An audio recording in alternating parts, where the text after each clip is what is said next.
So we're currently on a restoration project that spans about 100 hectares from Goodwood Road all the way through the National Park. We're only going to be in this small sort of 8-hectare area towards the road there, so we're not going to be sort of drifting off or needing. No, just so we're out here today with our Cert 2 crew that are doing their Conservation Ecosystem Management Cert 2. Just a fantastic opportunity to get the community out here on Project Paradise and give back to community and country. And that's sort of what WYLD's all about, really, is giving back to community and country and supporting our youth. And just really appreciate these sort of opportunities to plant some of these endangered species and try and restore all these grasslands and reconnect all this up for all the other species like these emus out here. So good to be here. Yeah, so these ones here, these are the wattle tree here in the Wallam country. And as you can see, it's real thick, and that's clear indication for hot burn that's been on country. So a wild bushfire obviously ripped through here. Now we've got this, they call them a pioneer tree, pioneer plant. Usually comes up after hot fire. And it's good seeing natives, but not in this density, not like this. This is what we call upside down country, and it's not good. We don't need the leaf coverage and the canopy this low to the ground. We need it up high. So once these gums get put in by these students, then those gums will grow higher to create that top canopy, and we can start thinning out all this sort of stuff, because this is just no good. And as you can see, it's real bare on the ground. So we don't want that. It sort of limits our diversity here in this ecosystem, because they just start smothering everything, these wattles. So all this here, and that's what we're going to get it back to what its original identity is. But this is a wattle tree here. Yeah, causing a bit of havoc at the moment. It's too thick. You go anywhere.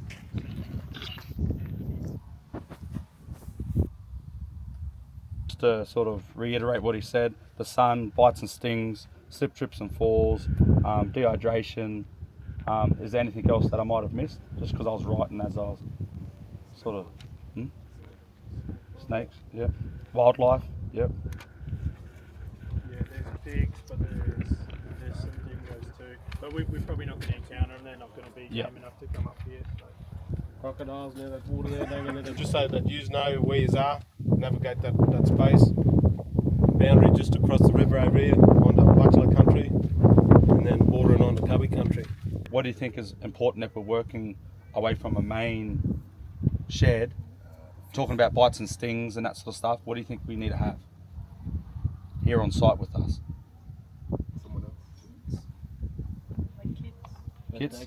First aid kits, perfect. So you're all familiar where the first aid kit is in our trailer? Yeah, and then Chris has got... I have 2 in my car. Yeah, so Chris has got 2. There's first aid kits here. Yeah. And just a show of hands who's got their first aid certificate, so you can see who's actually trained in first aid. And it's important, I suppose, when we're looking at revegetation, that everything's got a process.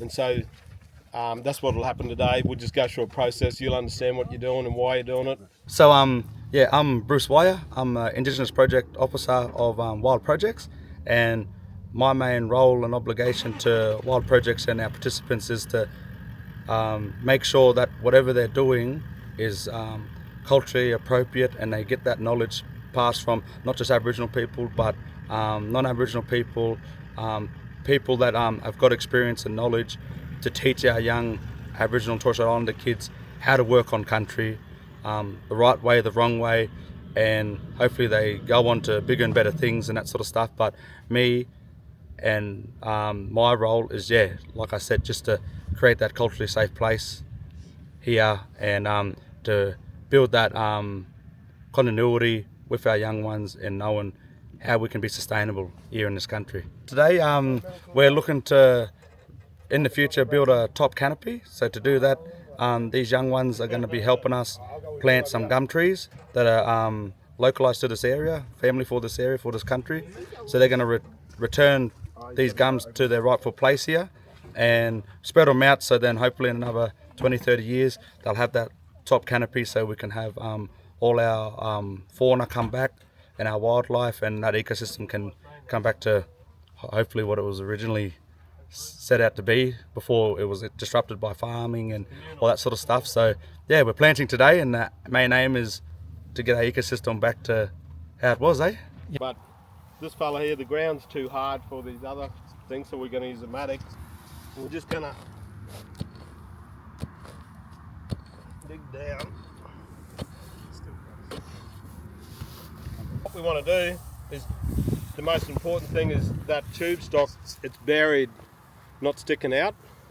So sometimes if you're unsure of how deep that is, like you can lay something across there and you can put that in, and it sort of shows you how deep it is. But most of the time you can just see it, eh?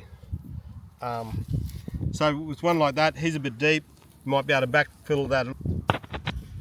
Just going to whack him in. Break those clods of dirt up a bit. And people get this confused a little bit, like at the end, you don't want to get your hands flat and start pushing in. You just want to get your fingers down like that and push that plant in a little bit, because if you started patting it down, that whole surface becomes something that will repel water. So that's about all you want. And because there's a bit of an indentation in the ground there, that's even better. That'll just save that time for the person that's watering, because he's just going to come through, and sometimes you can just dig that like that. He's going to go and whack this guard on for you. We were talking about it this morning. Yeah, because they're small, and I cut them just to try and recycle some hardwood. Normally you'd put the shroud over the top and then hammer it in, but we're just going to flip it and do the other way around. So you just get near enough, maybe like a hand's length from the tree. Then you stick it in and just hammer it down. So you hear that deep thud. And then there's two holes. You just pop the cardboard out so that you've got a groove and slide it over the top. Normally you want to see some of the roots coming down the bottom. You want white roots coming out of the bottom, and you want the actual pot to be a little soft. When it starts to get too hard, that means there's a ton of roots in this pot that are pushing out and starting to circle around. This is kind of good, it's kind of in the middle. Missed a little bit of the introduction to what the species were. So that broadleaf, they're both eucalyptus, so the broadleaf is a Eucalyptus hallii. So that's an endangered local species endemic to this area that we're restoring. And this is Eucalyptus exserta, it's a peppermint gum. And if you crush that up and smell it, have him with your cup of tea. You'll notice, ready? What do you mean, like shred it and put it in the water? And then have a smell him. Oh, nice. Yeah. So you got lemon myrtles, you got different cinnamon myrtles. And don't eat it? Peppermint gum.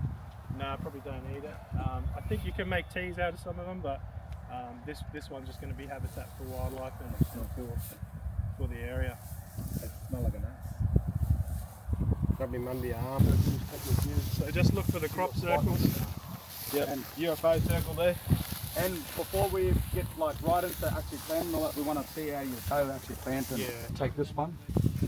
And then each of you have a go at the plant, because if we need to critique you, we will. Because this is vital that we get this right. Supervise your first ones. Oh shit, you chuck it down there on the ground. Yep. So that all you got to do is just grab one and go to your UFO land. Yeah, that's it. And like they were saying, we don't want to plant all them goodwood gums together. We're going to mix them up a bit. Yeah. So you guys have got all the same one. So what we're doing with Tara here, like we want to get in that same place. Not about real big heads. Put him in the middle of the hole and then backfill him with dirt. And try and make sure you're standing upright. Yeah. Standing straight. Yeah, because you don't want to be going. You can see the hydrophobic soil. What's this? Oh yeah. Read it? Dry. Yeah. So it takes a while to really soak in. And then, yeah, that's him. Now use your little mallet thing.